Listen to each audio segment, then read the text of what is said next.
On October 31, 1984, Indira Gandhi was on her way to meet British actor Peter Ustinov, who was filming a documentary for Irish television. He was going to interview her. At around 9:10 a.m., Indira was walking through the garden of the Prime Minister's residence at number 1 Safdarjung Road in New Delhi. Her trusted bodyguards, Beant Singh and Satwant Singh, were waiting for her at the gate. As soon as she crossed the gate, her trusted guards opened fire at her.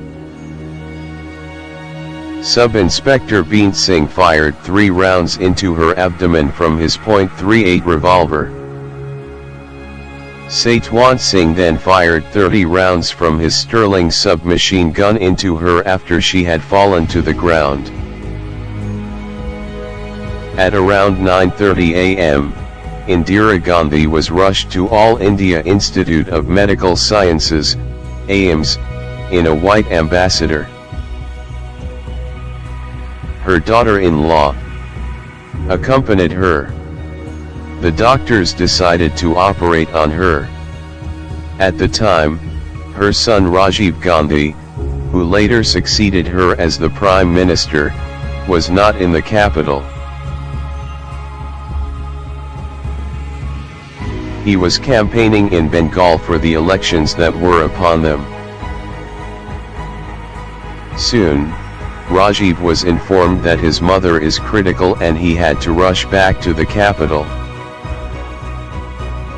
Meanwhile, at the Prime Minister's house, within 6 minutes of opening firing on the Prime Minister, Beant Singh and Satwant Singh were nabbed by Indo-Tibetan border police and Gandhi's other bodyguards respectively, as both of them threw their weapons and stood their ground. At AIIMS, team of doctors was operating on Indira Gandhi. Of the 33 bullets that were fired at Gandhi, 30 had hit, 23 had passed through her body while 7 were trapped inside. Dr. Tirath Dostogra extricated bullets to establish the identity of the weapons and to correlate each weapon with the bullets recovered by ballistic examination.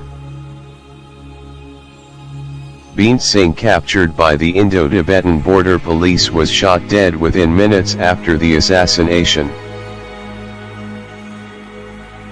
According to the reports circulated by media later, Beant Singh allegedly initiated the firing, resulting in his death. Satwant Singh was arrested and prosecuted. At around 12:30 p.m., the news of Indira Gandhi being critical started spreading. BBC aired the news at the same time, saying the Prime Minister is critical. Meanwhile, Rajiv Gandhi took a flight back to Delhi from Kolkata along with Pranab Mukherjee. On the flight, Pranab suggested to Rajiv that he should take over as the Prime Minister. Rajiv Gandhi landed in Delhi around 3 p.m. and headed directly to AIIMS. At 2:20 p.m., the Prime Minister Indira Gandhi had succumbed to her injuries, but the news of her assassination was announced almost 10 hours later on Doordarshan's evening news show.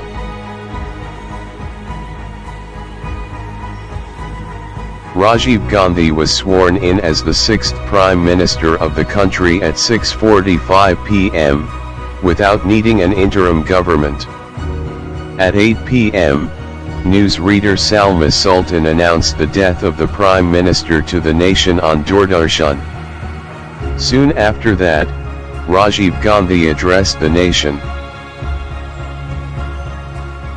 By midnight, the rumors and the news of riots throughout the country had started coming in. Satwant Singh and conspirator Kahar Singh were sentenced to death.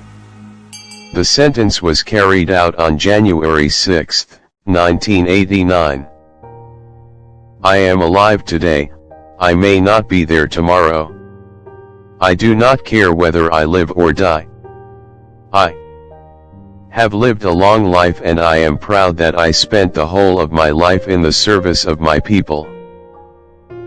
I shall continue to serve till my last breath, and when I die, every drop of my blood will strengthen India and keep a united India alive. These are the words, spoken by Indira Gandhi, in a political campaign, just a day before,